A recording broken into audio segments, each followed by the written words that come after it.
Hey guys, my name's Kevin. Welcome to One Quarter Portions Games and my new segment, Atop the Wall. We're going to focus on L5R, the LCG, from Fantasy Flight Games. Real quick, I started out playing as a Unicorn Clan, went to the first unofficial Kotai at Dragonflight in 1998, made top 8 with Unicorn Clan, decided pretty quickly thereafter that I wasn't a huge fan of the Unicorn, and picked up the Crab box, and I haven't looked back. So this segment is going to be on why I'm playing the Crab deck that I'm playing. So one of Crab's initial issues is they're genuinely pretty slow to start. Expensive characters that do decent amounts of damage. The problem is they're slow to start. So when facing off against things like Lion or Dragon, sometimes you're on your heels. Their defense does make up for it, but you're still running a risk at starting out the game a little slower than you want. For that reason, I decided to splash Lion, so I could take advantage of that quick burst that I need out of the gate, so I can stabilize and then take advantage and capitalize in the later rounds. This is really a mid-range deck. Now, I'm not going to argue just splash Dragon, go home. You know, that's the gold standard of splash. This is my argument of why you should splash Lion. My particular build uses a full play set of Guidance of the Ancestors. It's a 1 Fate attachment that gives you +1 military, +1 political, and it has action. Play this attachment from your discard pile. That's another card in your hand. Every time you can just play this out of your discard pile. If you need that extra 1 military or one political, you can play it as an action right out of your discard pile, put it on there, tie the battle up, or overtake by 1, breaking a province, or defending your province from being broken. It's just a really, really good card, and recursion is a huge thing in this game. If you can recur things from the graveyard and use them repeatedly, it can be oppressive. And plus, trust me, that +1/+1 can break a game real quick. The other weapon I'm using is the Honored Blade. It is a 1 Fate attachment. It does 2 military power, 0 political power, but its reaction is after a character wins a conflict, gain an honor. Now this isn't horrible.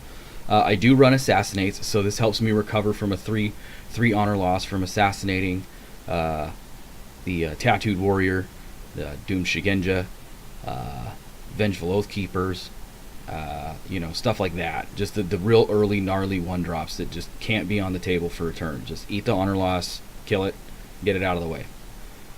That's what the Honored Blade is for. It helps me recover from that honor loss. I'm also using a full playset of Ready for Battle. It's a 0-cost event. It's a reaction after an opponent's card effect or a ring effect bows a character you control. Ready that character. Now this overcomes the one thing that Dragon has, and that's Mirumoto's Fury, where they can just bow a character. It's amazing. When they bow them, you just stand them right back up, and then they have to deal with it full on in the face. It's a hard counter to Dragon. Lion Clan's the only one that has it, and believe me, it helps out quite a bit. The other attachment I use is the Sashamono, attached to a Bushi character you control. Attached character does not bow as a result of conflict resolution during conflicts. During military conflicts, specifically.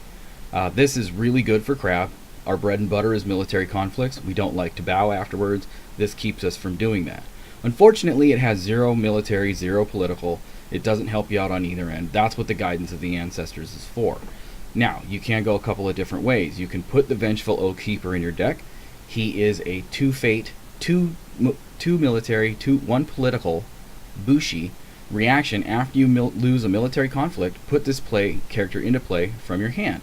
Now this isn't bad, but I don't like to lose a military conflict. Therefore, I'm going to have to pay 2 for this guy. I don't want to do that. I'd rather use the Hida Yojimbo and pay 2 for a 4/3 that can't attack.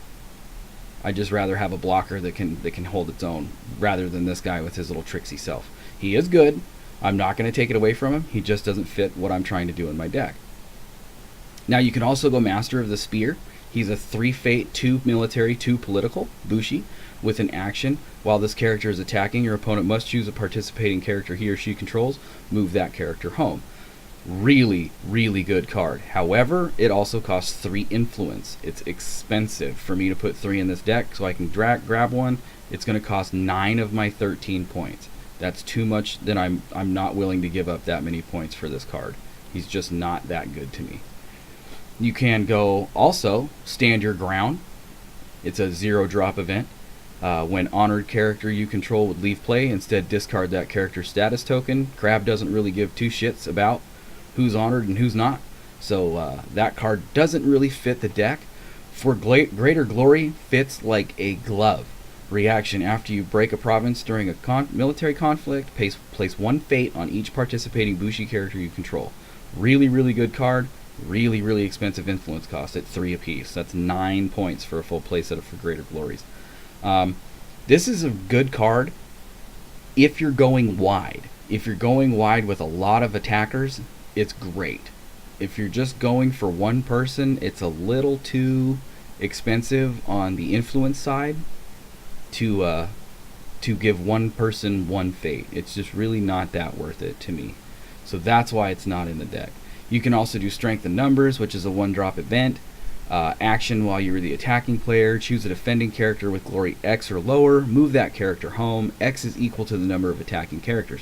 This is really good, except for we only have 3 characters that have 1 glory or more, or we only have a handful of characters that have 1 glory or more, and only 3 that have 2 glory. This isn't going to help you out against things like Crane. It's not going to help you out against things like Dragon, where they actually have 3 glory people. You have to swing really with everything to get it to work, to send 1 person home, and then you run the risk of being bowed out the entire turn and not being able to defend the opponent's military or his political conflicts if you're the one that went first.